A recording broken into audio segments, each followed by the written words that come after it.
here with you. We've got a lot of luminaries with us today. We've got our Department of Environmental Protection Secretary Sean Hamilton, our Department of Education Commissioner Manny Diaz, our Secretary of Florida Department of Transportation Jared Perdue. We've got a number of state representatives. We have Senator Jay Collins from this is your district, right? This where we're at. Jay Collins, and then we've got Representatives Gonzalez Pittman, Jocks, Maggard, Steele, Yeager, and Temple, and I want to thank them for all their hard work. We've got a lot to be excited about with what we're going to do today, signing the state's budget for the next fiscal year. But I would also say we've got a lot to be excited about. We've got two of our universities are in the College World Series in Omaha starting Friday, so that's pretty good. So we've got Florida State playing at 7 on Friday, Florida 7 on Saturday. Florida State will play again on Sunday, time depending on whether they win or lose, and Florida will play again on Monday. And they're in separate brackets, so it is possible. It's not necessarily likely in terms of what the prognosticators are saying, but it is possible that you could have a UF-FSU college national championship for baseball. That would be really, really fun if we were able to see that happen. So, and part of it is these are great universities to go to. That'll be reflected in what we're doing in terms of our budget. But the bottom line with this year's budget is this. We are providing historic support for education, historic support for conservation and environment and protecting natural resources, historic support for transportation and infrastructure, and major tax relief. All the while, the budget is actually spending less than we did last year. Aren't you happy to see that? And yes, we are proud to maintain a AAA credit rating. Florida is rated higher than the federal government, and we're going to continue to keep it that way, I can tell you that.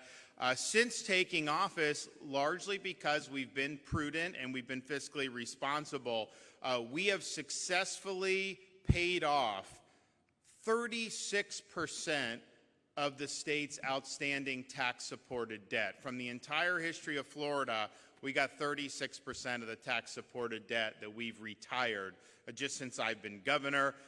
And this morning, we had a cabinet meeting telephonically. We approved, and it's reflected in this budget, we approved an ability to spend down an additional $500 million in debt through this year's budget. So last couple years, we are accelerating the repayment of Florida's debt only on good terms and ways that we're saving money. But we now have the lowest amount of state debt per capita of any state in these United States, and that's what you want to be seeing.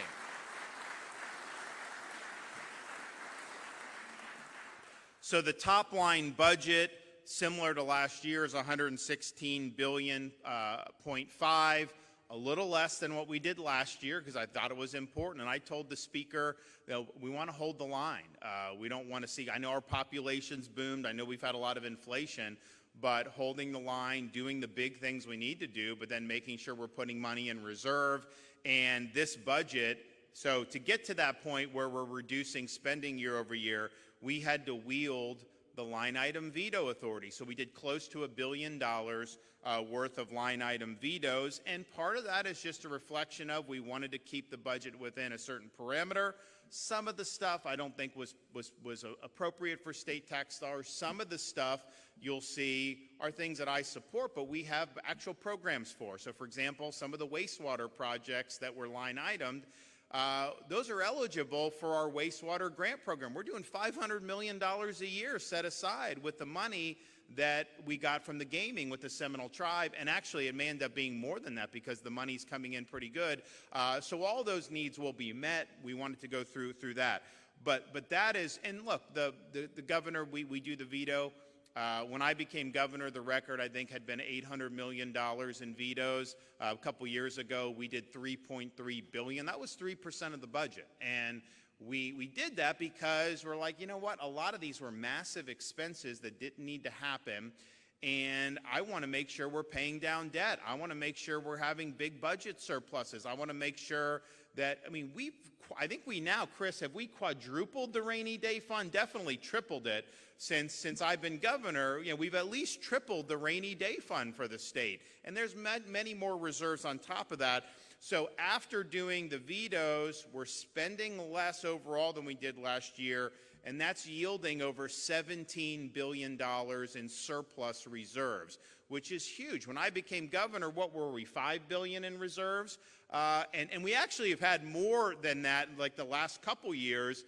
But I was just like, honestly, what are we going to do with all this money? So we did $2.5 billion in tax cuts last year.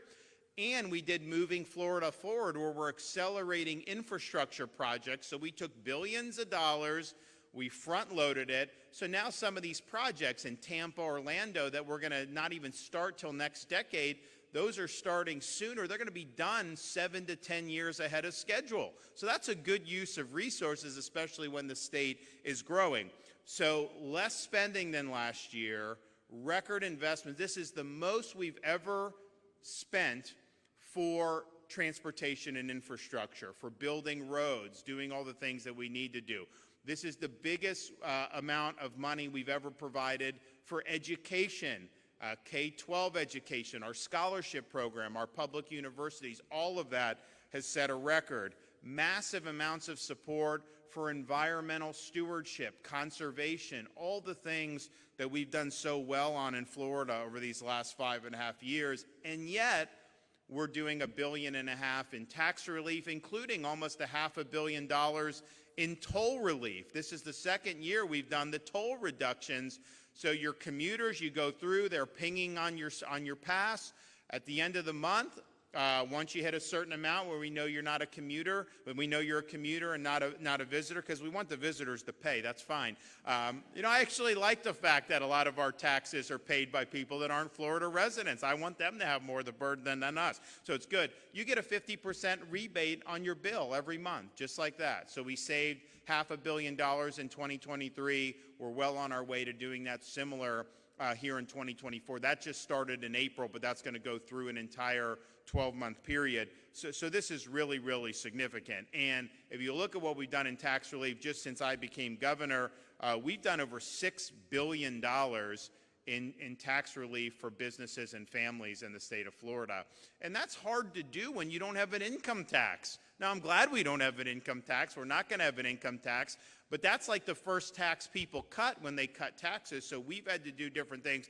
And we were just able to do, on the cabinet meeting today, we approved the regulatory framework to implement the reduction in the business rent tax. I think are we the only state that taxes that? One of the few states that taxes business rent. And so that's now going from 4.5% to 2%, and it's eventually going to be phased out. So that's a big deal. It makes Florida more attractive for businesses, and we've done things time and time again. So this year's tax package, we have the toll relief. We have the back-to-school sales tax holiday. So that's 14 days, no tax on clothing, footwear, wallets, backpacks, school supplies, learning aids, and technology up to $1,500. That's going to save Florida families almost $300 million just for that. We actually have 2 disaster preparedness tax holidays. Each lasts 14 days. So now we're in one of those windows all the way through June 14th, so it's coming up quickly. And then you have another bite at the apple, August 24th through September 6th, where pretty much anything you need to prepare for disaster, prepare for hurricane, you're going to be able to get tax-free, including things like generators, which I know a lot of people have wanted to do. Now, I have said this, August 24th. See, June historically is hurricane season, but the number of major storms is very low. As you get into mid-August, into September, and the beginning of October, that's when the frequency really happens. So you wait till August 24th. I mean, it's certainly you're in the window where it tends to be more frequent. So hopefully people will take advantage of this holiday, and then if they do need more then by all means do. But just keep in mind, once we get into, you know, we do some of these trade missions. I had a foreign leader invite us to go second week of September, and I'm like, I can't do that.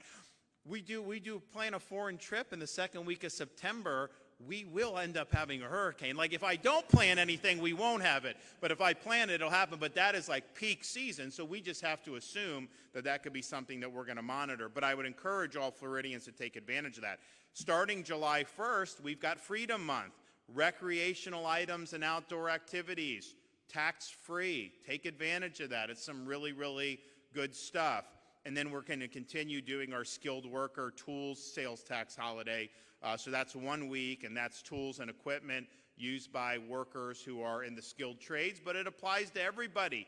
You want to have stuff in your garage, you can go ahead and do it and put it in there, and we're happy to be able to get that done. So we have been able to do a lot. Oh, and by the way, $35 million in this budget for family tax credits. We have a child care tax credit now, which will provide tax credits to taxpayers operating child care facilities or making contributions to child care facilities on behalf of employees. You know, child care is a big issue, especially with people working, so this is really going to make it more attainable for folks. It's going to make sense for businesses to support these because they're going to get tax relief if they do it. So a great tax package. The current year we're in, that is the most Florida's ever done. We did $2.5 billion. Very difficult to ever match that. But I think this would be the second largest tax. Chris, is this the second largest we've ever done, or pretty close to it in the history of the state of Florida? So that's not bad. Now, economic development. We've led the nation every year I've been governor in new business formations, and that's something that we're proud of. We were named last year as the most entrepreneurial state in the nation by Digital Project Manager. We have the highest percentage of business creators, 13,238 small businesses per 100,000 residents, which is far more than the second place state. Our unemployment rate as of April of 2024 was 3.3%, which was significantly lower than the national average, which was close to 4%. And our statewide unemployment rate has been lower than the national rate for 42 consecutive months. So we're outdoing the nation, and that's because we have better policies than what they have throughout the rest of the nation. Now, our private sector job growth has increased by close to 250,000 jobs from April 2023 to the present. That's a growth rate of 2.5%, which is higher than the national growth rate of 1.6%. So significantly outpacing the nation. And as of April of 2024, Florida employers have added jobs for 46 of the last 48 months. And this is facing a lot of headwinds, particularly with Biden inflation. You have a lot of other problems that we see that the federal government is doing it. So we're excited about that. Now, what this budget does, it allows us to help facilitate some of that economic activity. And one of the things I've been able to use is the Job Growth Grant Fund. So this is $75 million in this budget. We had $75 million in current year. Actually, in the past, sometimes it's been less. But we're able to go, and local communities can apply, and we can go bring a grant for roads. We can bring a grant for workforce training. There's things that we've done that have made a huge, huge difference. And so that's something that I'm proud of. I thank the legislature for doing that, and we promise to use that well. Education. We're ranked 2 years in a row #1 in education in the United States, and we've been ranked #1 for higher education for our public university system for 8 years running. We're ranked #1 in education freedom for the second year in a row. We're ranked #1 for parental involvement in education, I think every year since those rankings have come out. And we're going to continue to lead on education. So I highlighted on Monday down in Miami, this budget will include $1.25 billion that can only be used to increase teacher salaries. No money to union, no money to bureaucracy, only for teacher salary increases, and that's more than the state of Florida has ever done. Current year, we had $1 billion in that categorical. Now it's up by another $250 million. So that's a huge, huge deal. And you know, what I found with this and looking what other states have done, you know, it's not enough to say, oh, we're giving money for education, because what happens is districts and unfortunately these unions can haggle over this, and they basically try to benefit themselves. So you can increase funding for education, and unless you mandate that some of that goes to teachers, some of it doesn't even go to teachers. Sometimes they never do anything for teachers. So this has to go. That's the only thing they can do. And I would point out, we have paycheck protection now, so there's no automatic deduction of school union dues. You can have more money in your paycheck. You don't have to write a check to school union if they're not serving your interests. And I would note there were school unions in this state when last year's categorical came out of $1 billion. That money was there. The teachers were going to get more money.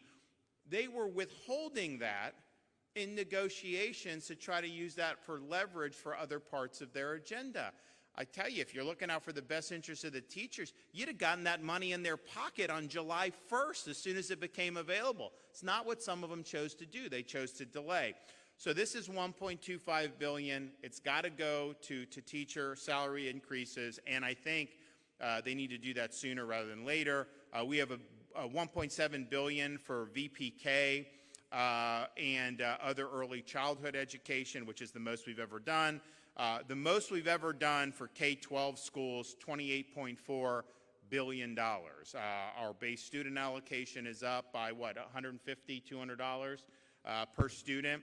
And the thing about it is when you have that funding, we've said the $1.25 billion has got to go only for teacher salary increases. But you have all this other money. They can use that as well. Those are not decisions that are done at the state level. We don't set teacher salaries at the state level. That's done on a district-by-district basis. But if someone says something, 1.25 million, if anyone says that's somehow not enough, even though that's the most the state's ever done, well, you say, well, okay, we'll take some of the other money that the state gave you and increase salaries with that money. And then they start saying, oh, no, we can't. No, you can do that. You can absolutely do that. So there's a lot of money there to be able to do. And then, of course, our college system and university system, $1.7 billion funding for Florida colleges, $4.1 billion for our top-ranked state university system, and then $130 million in funding for nursing education programs. So we launched this a couple years ago because when COVID hit, you started to see a constriction in the availability of nurses. I think this was brewing before that, but that really took it to the breaking point.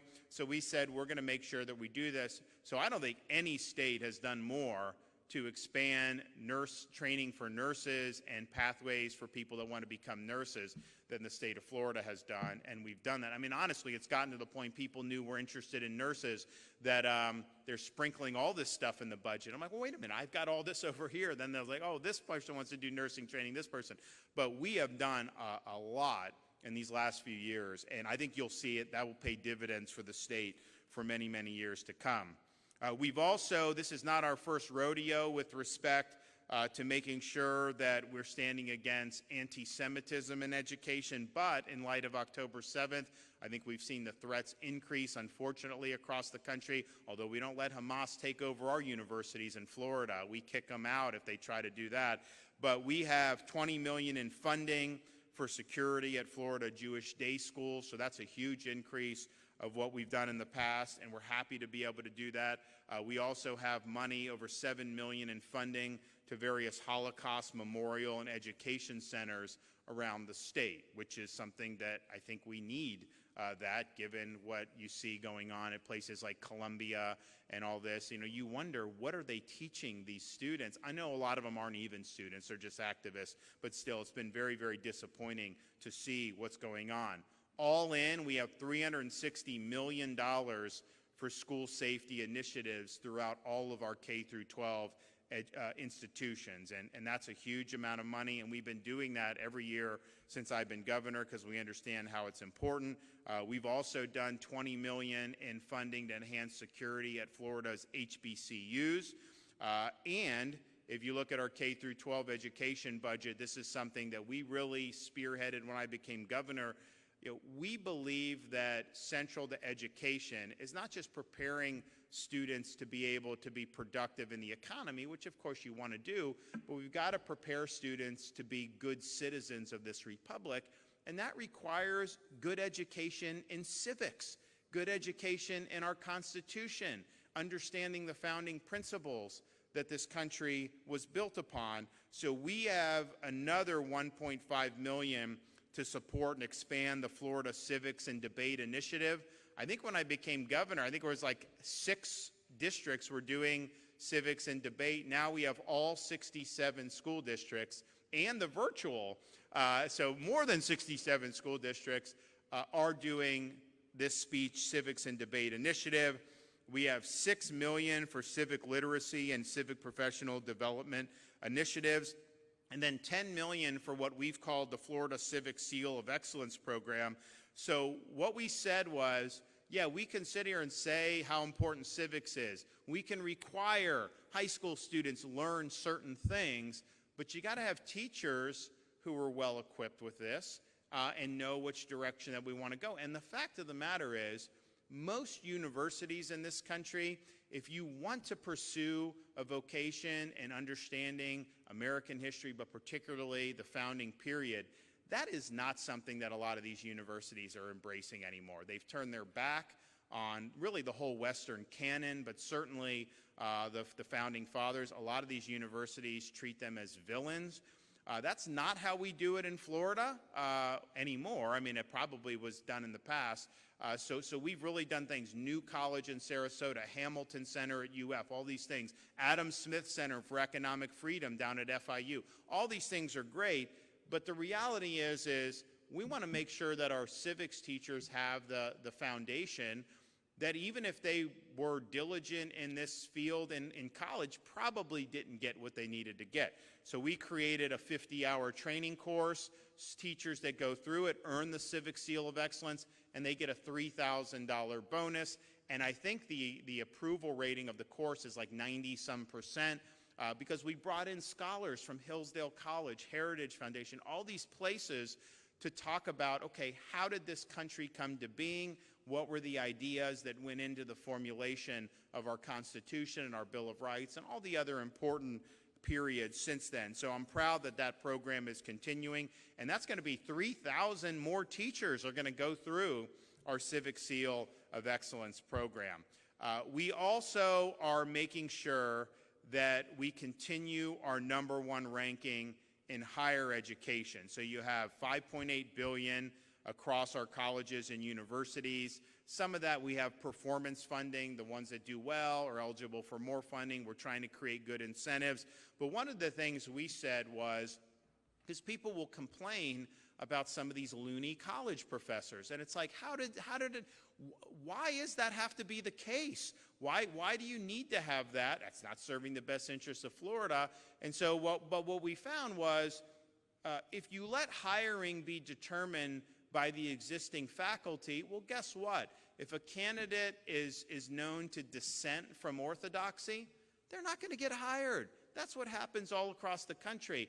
So he said, we want to be able to empower our university presidents and our university board of trustees to recruit directly great scholars from around the country. So now you can have the president at USF, you can have the chairman of the board at USF go to Princeton and say, you know what, we got a great history professor, why don't you come to Tampa?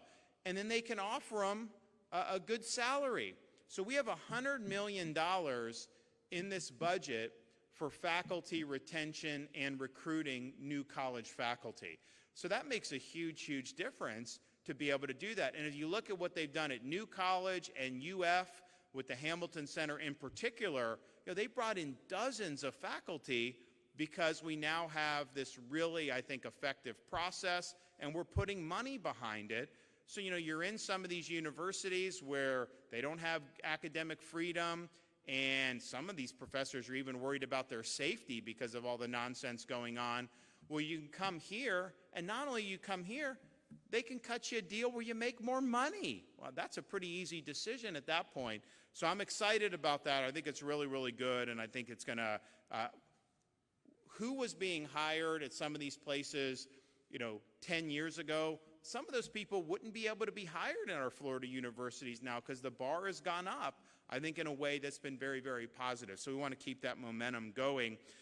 Now, this is all being done, all the stuff with the universities, And you saw Wall Street Journal ranked University of Florida the #1 ranked public university in the United States, 15th overall. That's pretty impressive. It used to be, I mean, the only #1 would be like basketball and football, and now to be #1 in America, you know, you're talking about like Michigan, Berkeley, schools that, I mean, have a long pedigree. So that's really, really exciting. But we're doing all of this, all this investment with no tuition increases for years. I mean, it's been no one can even remember when there's been a tuition increase. And since I've been governor, the amount that tuition at our state universities has gone up has been zero. No increases in tuition. So $6,300 is the average tuition at our state universities for Florida residents.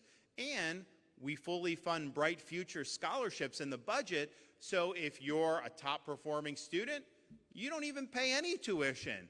If you're top performing but maybe just a cut below some of the scores that are required, you get 75% off your tuition. So we've made it, even with Bright Futures, obviously anyone can handle that at that point, but even if you don't qualify for that, you can get a part-time job and pay $6,300 in tuition. That's attainable. You can't get a part-time job and pay 75 grand for tuition like you have at some of these schools across the country. And I was talking with some of these guys who were in, you know, kind of big power positions in like New York. And this was interesting because they were talking about what's going on in Columbia, Harvard, all these places. They're like, the hell with it. People aren't going to send their kids there. They're just going to send them to Florida. And I'm like, yes, exactly. So I think you're starting to see big, big changes in all this nationally and how our whole higher education system is looked about. And I think it's been very positive. But as a Florida resident, you can go. I mean, I think it's harder to get into these schools than it used to be. I tell you, when I was in high school, it was a lot easier than it is now. So there's a lot of competition. But man, to be able to go and effectively be guaranteed to graduate debt-free, that is a huge, huge thing. And oh, by the way, for all you Floridians that are grandparents qualify for in-state tuition for their grandchildren. So you may have family in Michigan, grandkids in Michigan or Ohio or New York or wherever. Just know that if they want to do a state university, they can qualify based on your residency as a grandparent. I actually had a mother and her daughter come into the office. They were out of state, and I knew them from other endeavors. And was talking about the grandmother living in Florida. I was like, well, you know, you get in-state tuition. And they're like, well, I don't, you know, they didn't approve it. I was like, no, we're going to approve that. And because you're right, it's an entitlement that we do that. So that's really, really exciting. So no tuition increases and in-state tuition for grandchildren. Show me another state that can beat that. I don't think you can. Now, as much as I'm proud about what the universities have done, and I think we have a lot more that we need to do, not everyone needs to go to a 4-year college to be successful. And the thoughts over many years where people would say, oh, you know, if you're not going to college, you're not going to be successful. That's not true. There's different pathways to success.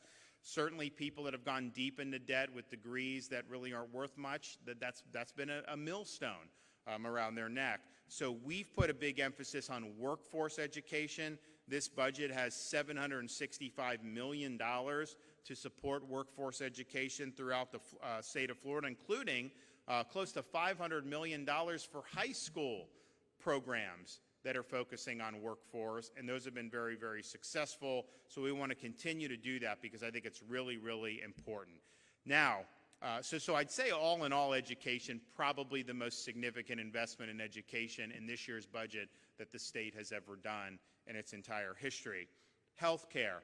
So we have $232 million in this budget for cancer research funding, with $60 million for the Florida Cancer Innovation Fund that supports groundbreaking cancer research and continues $127.5 million for our First Lady, Casey, my wife's cancer research program that she's really spearheaded. So I'm proud of what we've been able to do.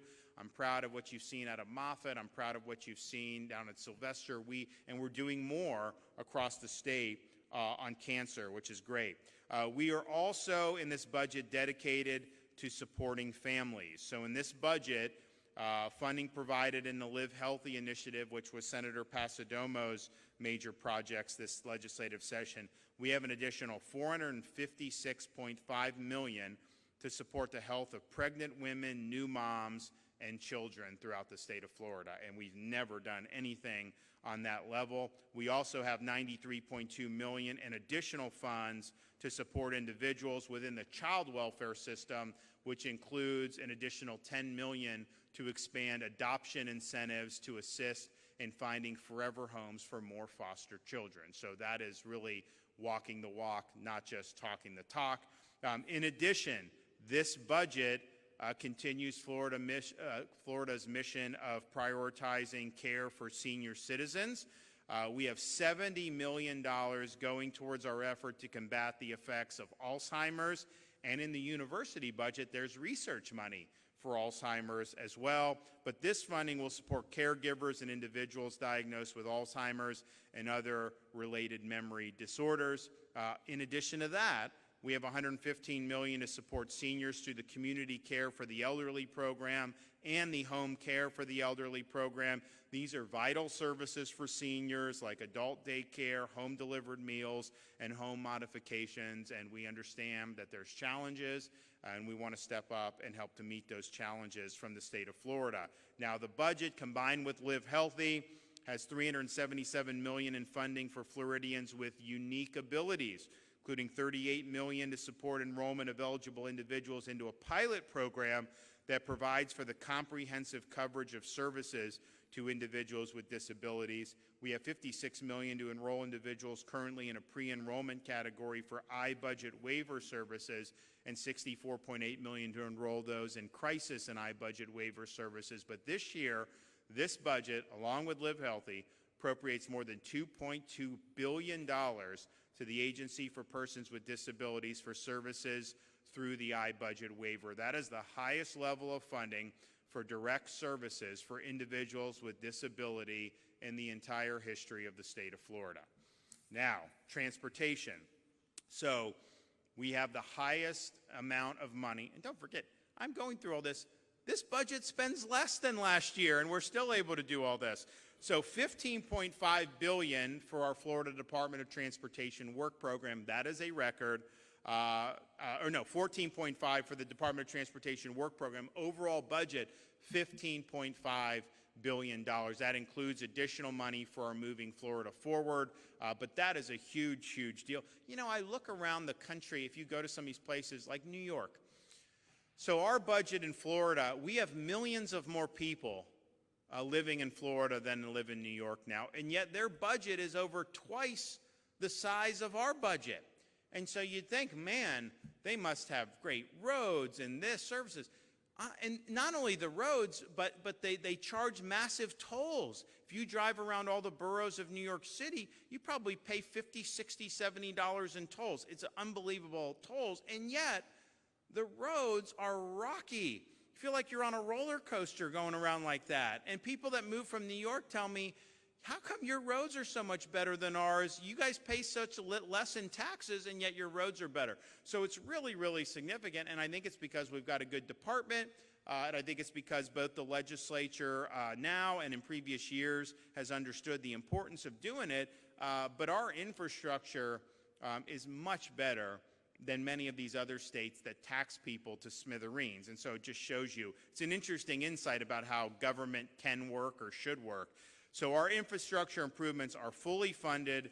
They're ahead of schedule. Some of the projects will be completed 7 years, 10 years, 15, even 20 years ahead of schedule because of what we've done in the last two budgets. And that is going to make a huge, huge difference. Just think about an extra 7 years sitting in some of the traffic, not something that you want to be able to do that. Now, we've got a lot of different things in the budget for transportation, highway construction, 140 new lane miles, almost $2 billion for 3,100 lane miles of resurfacing, over $100 million for airport infrastructure, $334 million for different aviation improvements, almost $400 million for bridge repairs and bridge replacements, money for safety, money for community trail projects. So this is very robust, and this is meeting the needs of the people of the state of Florida.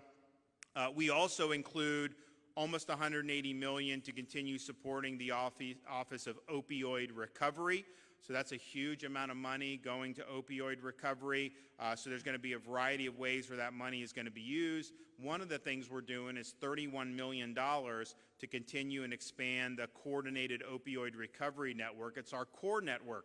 So this provides rescue response to support immediate treatment, stabilization, and assessment of patients with drug use, symptoms, and addictions. And what that has led to is Florida actually having a reduction in opioid deaths over the last 2 years now, I think, but certainly over the previous year.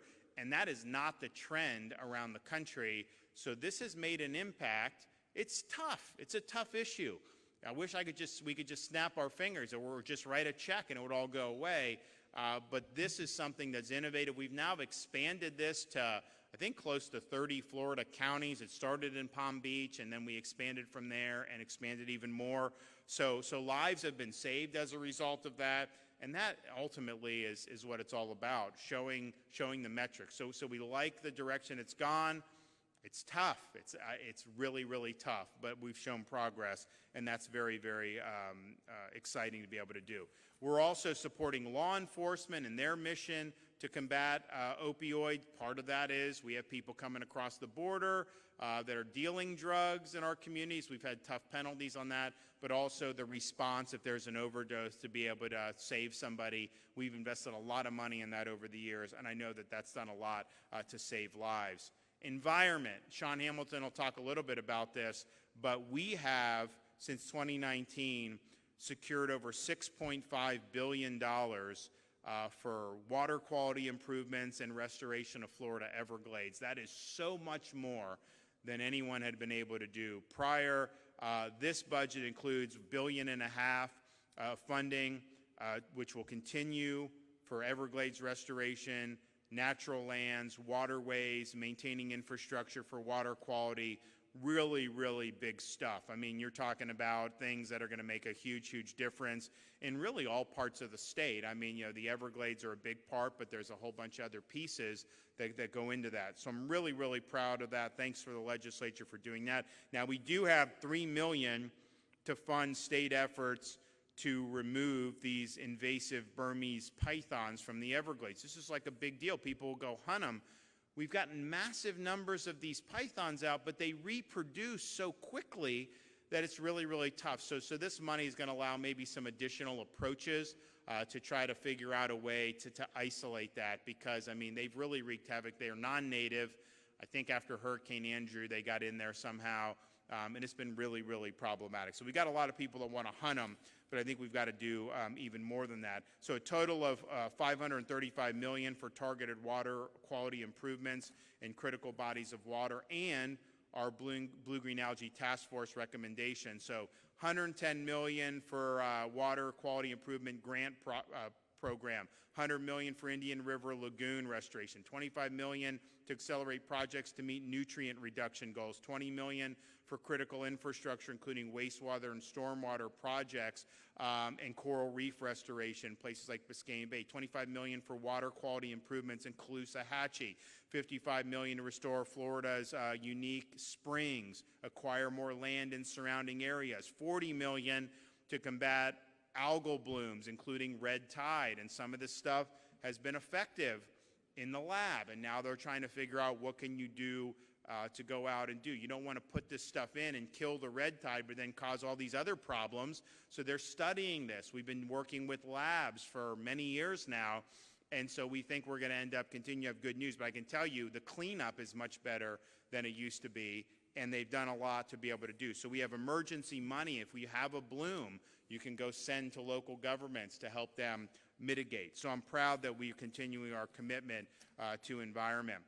So all in all, I think that this is a budget that shows it can be done. You hear all these politicians flapping their gums, and yet around the country they produce suboptimal results. Massive unfunded liabilities, massive budget deficits, high crime, poor education, all these different things.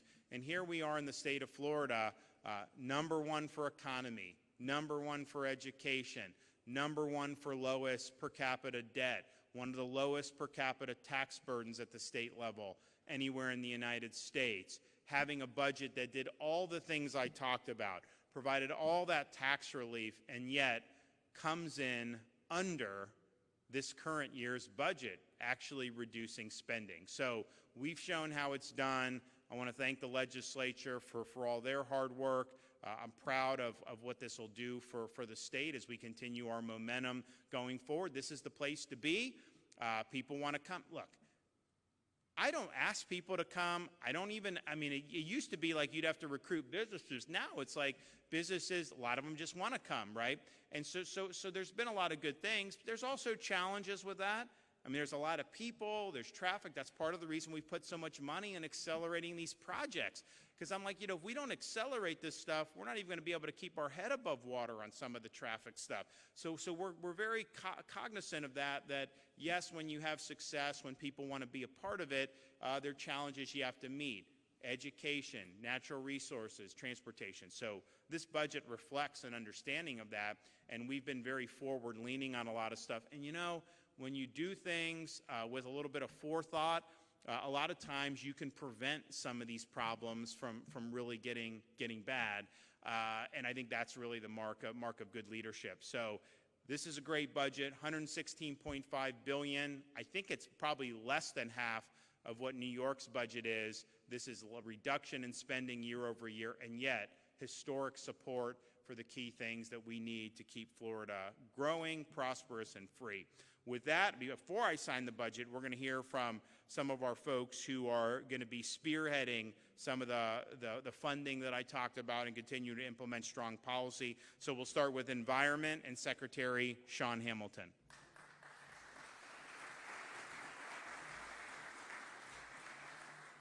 Thank you, Governor. Good afternoon again. I'm Sean Hamlin, Secretary of the Florida Department of Environmental Protection. And it's fun being on the plane with other secretaries because we get to argue who the governor's favorite is. And so we tend to have that fun. But in all seriousness, I want to, first of all, thank the governor for his continued commitment to the environment. It has not wavered, and it has shown every step of the way with all of his actions and his support. Again, Governor, thank you for your commitment. All right, first, the governor talked a little bit about this, but I do want to go into details. We are definitely maximizing the investments to improve our water resources across the state and into the future. And so since 2019, the governor mentioned this, but I think, again, I feel like we get a little lost in understanding we're talking about billions. A $6.5 billion investment to advance Everglades and water quality.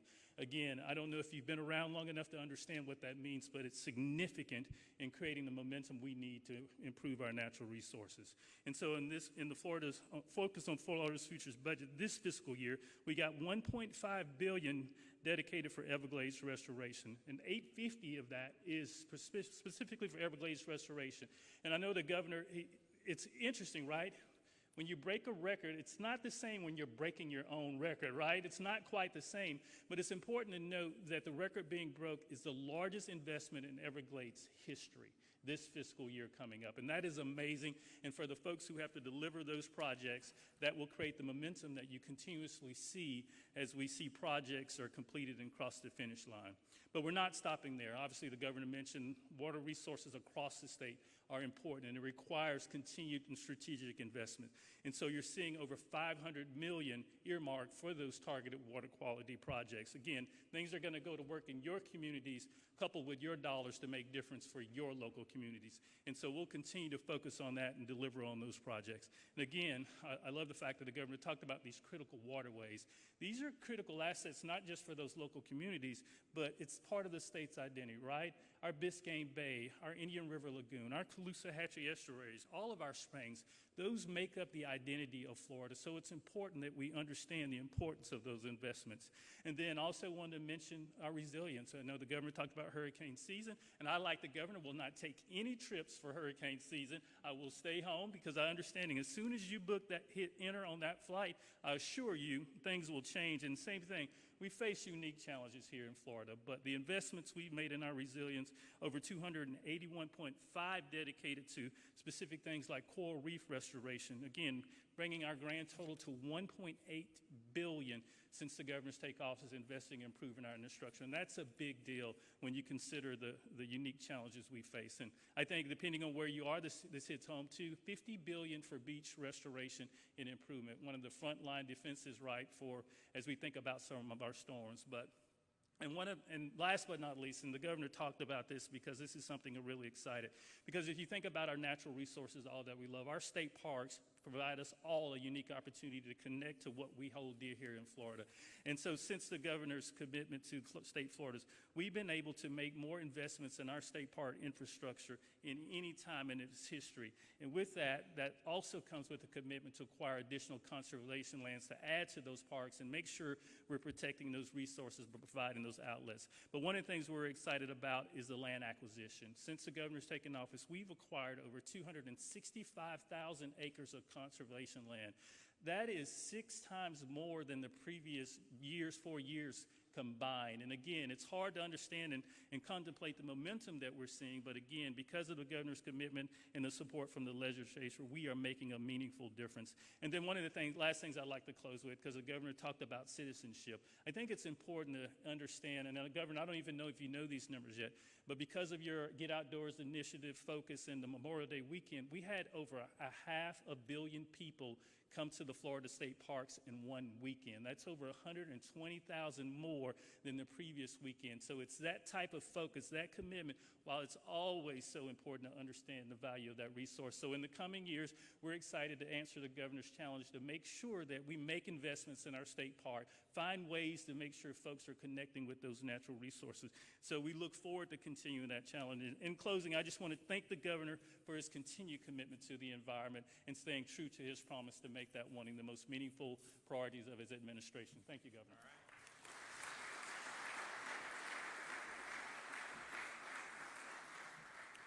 All right, education, Manny Diaz.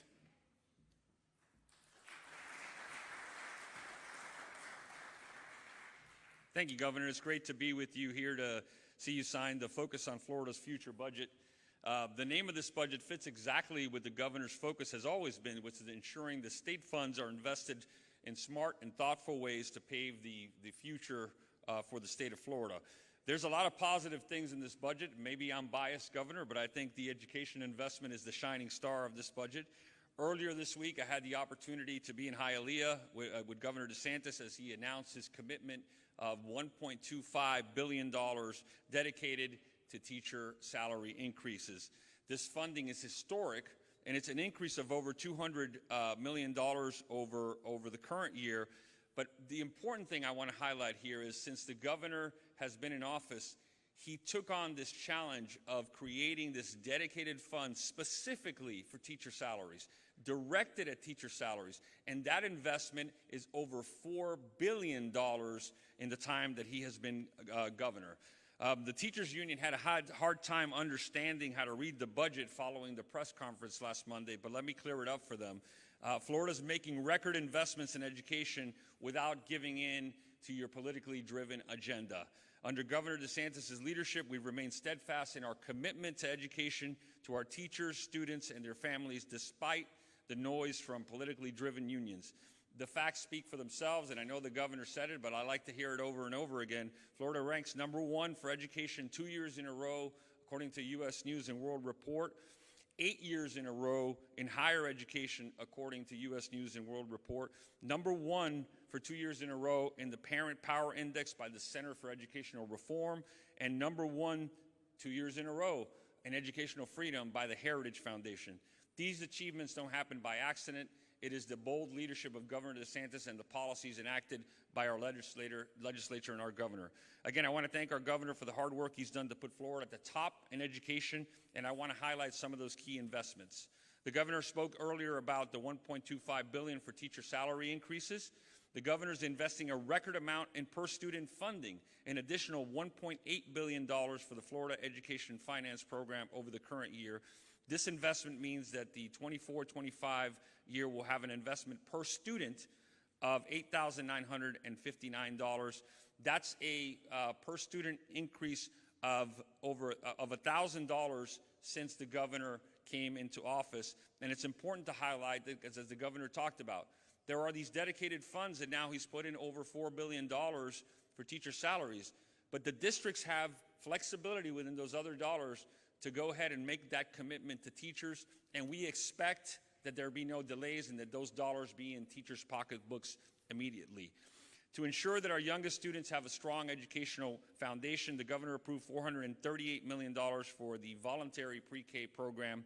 To support school safety, the governor approved $570 million for school safety, which also includes mental health because it goes along with our school safety component. Both the legislature and this governor have been committed to keeping our kids safe in school, and that includes $290 million for the Safe Schools allocation. That is an increase of $40 million over the current year. $180 million for the mental health allocation. That is an increase of $20 million over the current year. $20 million for security funding for Jewish day schools, as the governor mentioned. $20 million for facility hardening grants to keep our HBCUs safe and secure. Since 2019, the governor has made record investments in workforce education, and the focus on Florida Future's budget includes $1.8 billion for workforce education, bringing the total invested in workforce during the governor's time to $8.5 billion. So this is a governor that not just talks about this, but is actually putting his money where his mouth is, along with the legislature, to make these investments. And that includes $130 million for the pipeline and line nursing programs, which continue to be very successful, and $100 million for the workforce development cap grant. And that allows our state colleges and school districts to partner to create workforce programs to meet the demands. As the governor said, many businesses are trying to come to Florida. Many industries are growing in Florida.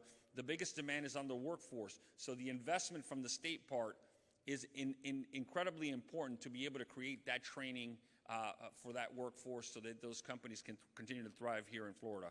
I'm proud that I work with a governor that puts education on the forefront, and he continues to be the education governor, and Florida continues to be the education state.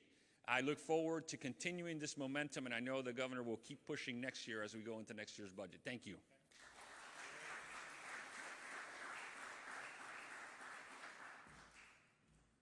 Yeah, thank you, Governor, for your principled and steadfast leadership.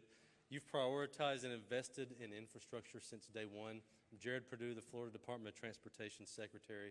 What a great story it is, and how proud I am to stand arm in arm with Secretary Hamilton. We can truly say that we are protecting and preserving Florida's natural resources and environment while building and investing in historic transportation infrastructure.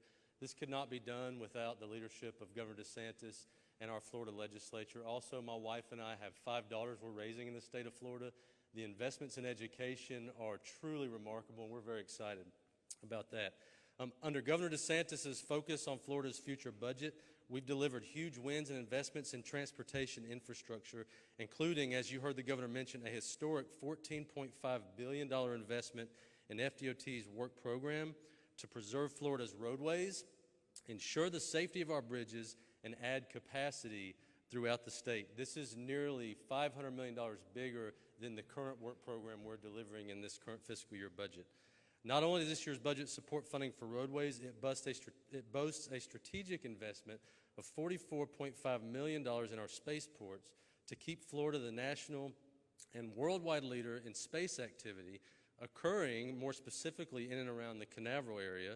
It dedicates $289 million towards our aviation industry, which is busting at the seams with passengers, and also $109 million commitment to our seaports, which are critical to Florida's robust supply chain. I was also proud to see support for an almost $10 million investment to replace FDOT's heavy equipment and machinery. This ensures our team can carry out their vital mission of helping our communities when responding to emergency events. Hopefully, Governor, we don't have to rebuild any bridges this hurricane season, but we're ready to serve and we're going to be there when our communities need us. Also included in this year's budget is $450 million for a second year of the Governor's very popular toll relief program. Just last week, we announced over $42 million in savings for commuters statewide during the first month of this year's program. Tremendously excited about that. In addition to our record budget numbers, I'm very thankful to the Governor and Legislature for prioritizing additional investment of $370 million of general revenue for the Moving Florida Forward Infrastructure Initiative. This funding also ensures the Poinciana Parkway connector can now become a reality, and all Moving Florida Forward projects will be delivered 15 to 20 years ahead of schedule. Some of the state's most congested areas are just east of here on the I-4 corridor. Many of you know it. I drive it very often. I've heard the Governor himself has been stuck in traffic there. We definitely want to fix that. It's part of the Moving Florida Forward initiative. One of the things I appreciate about Governor DeSantis' leadership is he has been a staunch advocate for innovation, cutting through red tape, and efficient government. Last year, immediately after the Moving Florida Forward initiative was signed, FDOT began working with industry partners to determine innovative ways to deliver some of the largest infrastructure projects in Florida's history, which is why today I'm also excited to announce that innovation has paid off and congestion relief will actually be felt in the I-4 corridor by the end of 2025 instead of 2030, which is the actual end of construction. Today, I-4 is 3 lanes in each direction. The original design for I-4 expansion centered around adding 2 additional lanes in each direction.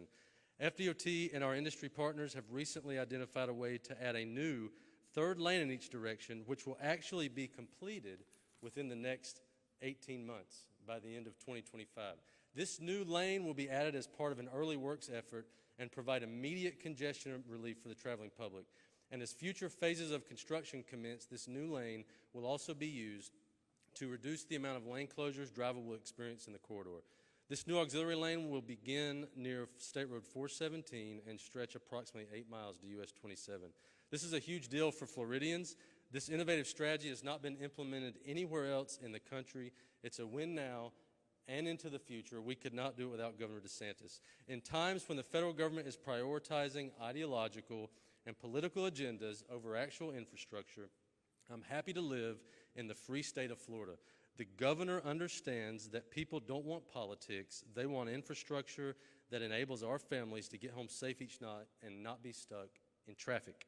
I appreciate the governor's leadership and his forward-thinking approach towards congestion relief. We're thankful to the legislature for continuing to support transportation, and we stand ready to deliver for Floridians. Thank you.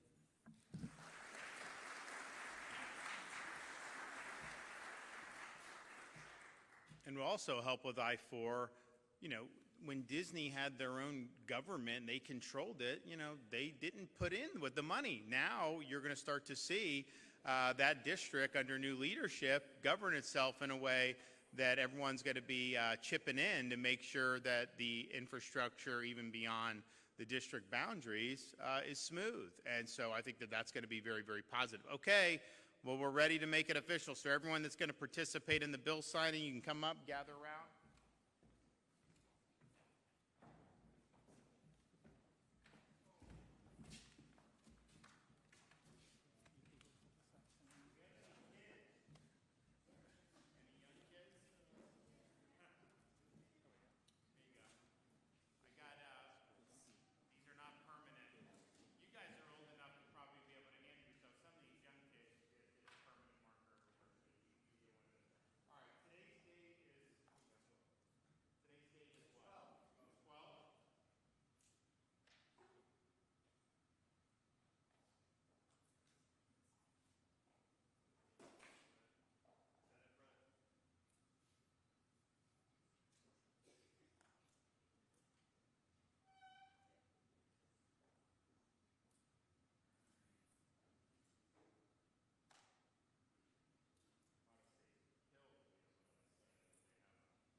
Sorry about that. All right, well, good work, everybody. I'm really excited. You know, it's a lot of line items there, so we were going through it, and I think, have a framework that's going to be very effective for Florida going forward. So I know we've got some more legislation that we're still processing, but I think this was the big enchilada that was left from the legislative session. So I'm glad we've got it done. I'm glad we've been able to meet the needs, but also to keep spending under control, which you know, the people in Washington can learn a thing or two about that from us here in Florida. Okay, anyone have any questions? We were just speaking about your political committee, the Florida Freedom Fund, designing a campaign against Amendment 3 and 4. Can you talk a little bit more about your? I think a lot of that's just obviously I'm going to be involved. I think like some people are, you know, yeah, we have a political committee. I mean, I do think that there's a number of things that are going to be important for the state's future here in Hillsborough. I mean, obviously, you know, you need to elect a prosecutor that is going to put criminals away and hold them accountable. And you have someone in office now who's doing that. So I think that's an important race. I think that the same race in Orlando is very important.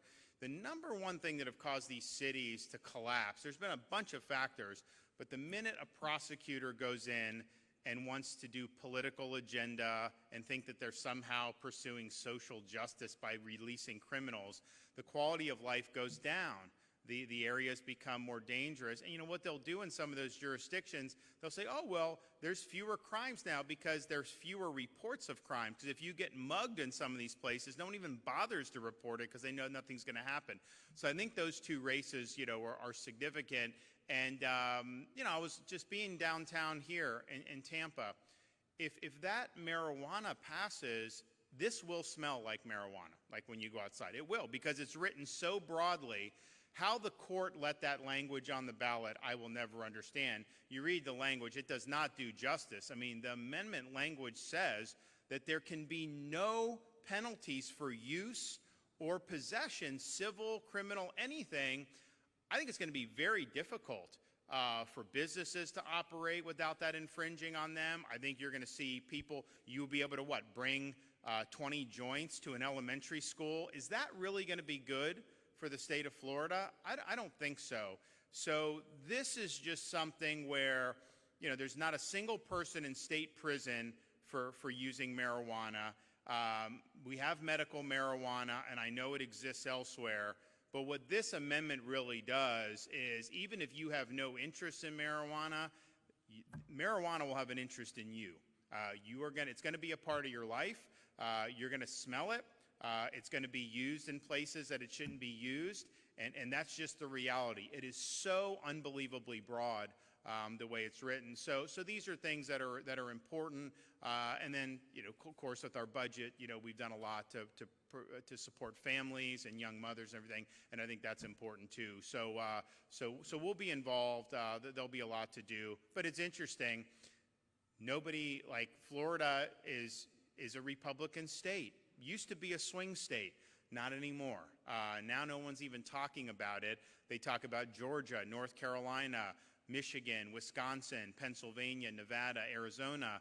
They talk about those states. They don't talk about Florida because everybody knows, you know, that Florida is a place that is going to vote Republican now. And oh, by the way, Hillsborough County is close to having a plurality of registered Republicans. I mean, no one thought that was possible.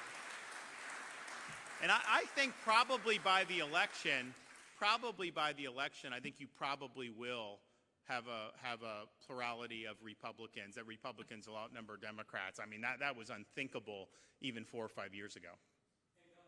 Your office told us that you plan to appeal the gender-affirming ruling from yesterday. So my question today, since we're talking about the budget and taxpayer dollars, why should taxpayer dollars go to this case for the appeal? Because it's wrong to mutilate minors. It is wrong. It is wrong to perform a sex change on a 16-year-old. You're not allowed to get a tattoo, but somehow you can have your privates cut off. Give me a break.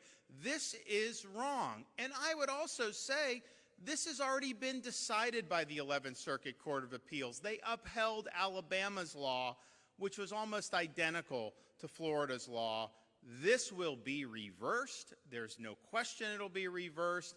Think about it.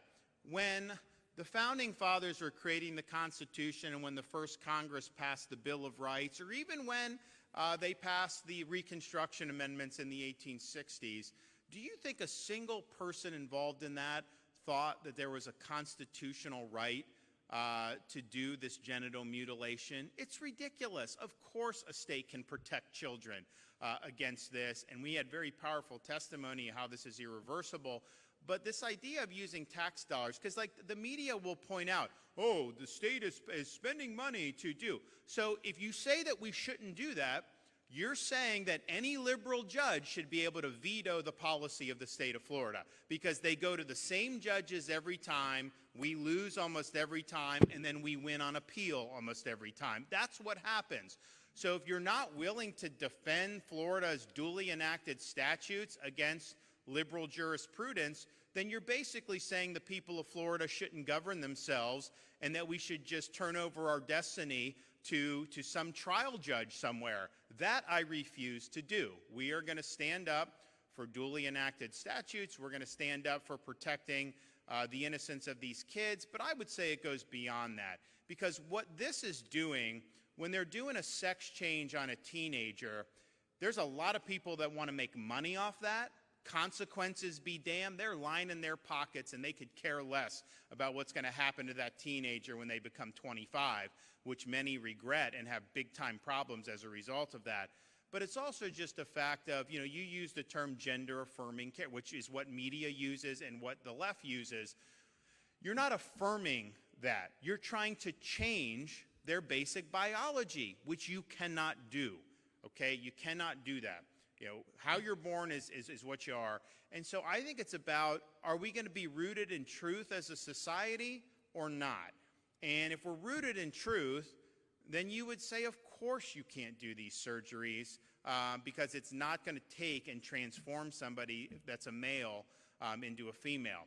So we'll win that appeal. We may win it very quickly given that the 11th Circuit has already adjudicated this case going forward. But I think that this is something that we've seen from time and time again. We do election integrity. A judge will strike it down in Tallahassee. Then we go to the appeal. We win the appeal. Here on the sex change for minors, it's already been decided on appeal, so we'll definitely win that case on appeal. So these are things that I think we're just used to, but absolutely we are going to defend the people of Florida. I am not going to turn over the destiny of this state to liberal judges.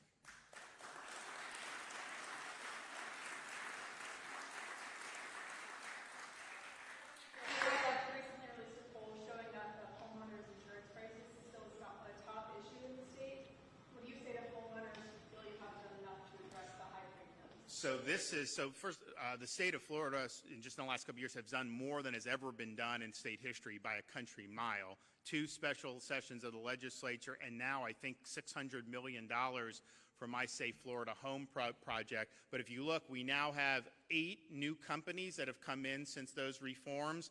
A lot of people were saying all the companies were going to leave. It's been the opposite. And if you look at the rate filings this year, I think, what are we at on increase? Like it's gone down almost every year in terms of what's happening.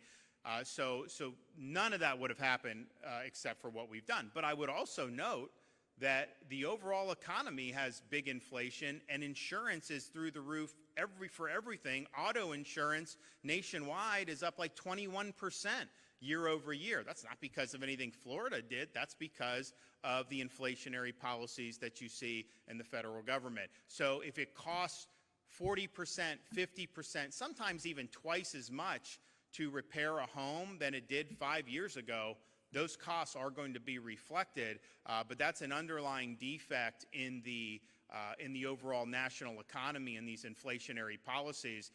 But everything that the legislature has done in the last couple years, all the money that's been done has made a difference, and you would not have companies coming into the state of Florida now.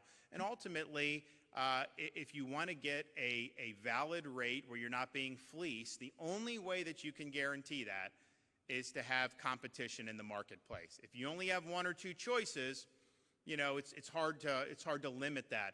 if you have 8 choices, someone starts jacking up the rates. If that's not justifiable, you're going to have other companies that are going to come in and get your business. And so that I think you're starting to see, but I think it's something that takes a lot of time. But it sure would be nice to have different policies coming out of Washington so we don't see the increases that we've seen. And I get a kick out of the media trying to say that inflation has tamed. It only went up 3.2% or whatever. That's on top of all the increases for the last however many years. That's not in lieu of that.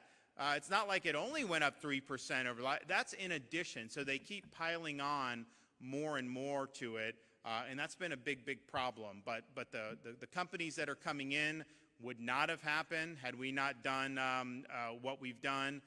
But any politician that comes and tells you that they're going to be able to just guarantee you they are selling you snake oil, because that's just not the way it works. It's a private market. There's a lot of factors that are involved that are beyond the control of what we can do. But I think what we've done has been effective. It's helped move companies into the market. And that's something that a lot of people said would not have been possible even just a couple years ago. Now, hopefully we don't get whacked this hurricane season, knock on wood. We'll be ready if we do, but I think that would be really positive for the market if we get through without any major events. Hurricane season, our team at 10 Tampa Bay just reported on a Rebuild Florida Hurricane Irma's repair and replacement program. We learned, unfortunately, nearly 200 people still waiting for their homes. Dozens of others weren't repaired correctly. How do you respond to their concerns, and what do you hope to see going forward? What's the rebuild? What's the? I know, but how many do we have? We still. Okay. Yeah. Look, I mean, these are long-term issues. We have Michael still going on. How many do we have in Michael still?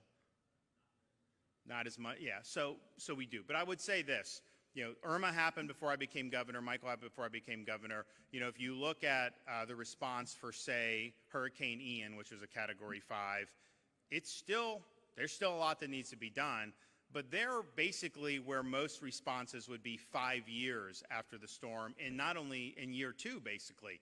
So you still have issues that need to be addressed. Some of this stuff is long term, but we've been able, I think, to do it in a way that has been very responsive, and we've worked with the local governments to be able to do that. And again, hopefully we don't have to be able to do that going forward, but I would look to say Category 5 storm, not only in Southwest Florida, but went across the whole state, major damage. I think it was the costliest storm that we've ever had, and challenges remain. These are long-term recovery efforts. It does not happen overnight, unfortunately, but they're way ahead of where they were, where people would have been. And if you think about like Hurricane Andrew and Homestead, I mean, they were 10, 20 years into it and still was really tough. So that's good. But the Ian that we had to deal with directly, I think has been about as fast as any of these have been.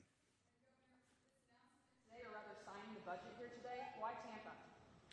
Well, we love getting back. I grew up in the Bay Area. We like to get around the state and see all the great people and everything that's going on. So we wanted to get here and be able to do it. I think the budget is good for the entire state, but I think it'll have a very positive impact here in Tampa. If you look at what we're doing with environment, you look at what we're doing with education, you look at what we're doing with transportation and infrastructure, it's important stuff. And this area has really boomed. I mean, almost every part of Florida has done very well in compared to the rest of the country over the last 4 or 5 years. But I think this area is doing really well. I think that there's a lot of possibilities going forward. Some of that will be reflected in the higher education that we see. I know there's, what do we have? The cybersecurity stuff was in there. There was a bunch of stuff. So I think people are going to be really happy. And when you're able to meet these big obligations, but then also be able to say we're returning $1.5 billion back to taxpayers. And oh, by the way, spending less than we did the year before. Most people say that probably wouldn't even be possible. Thanks, everybody.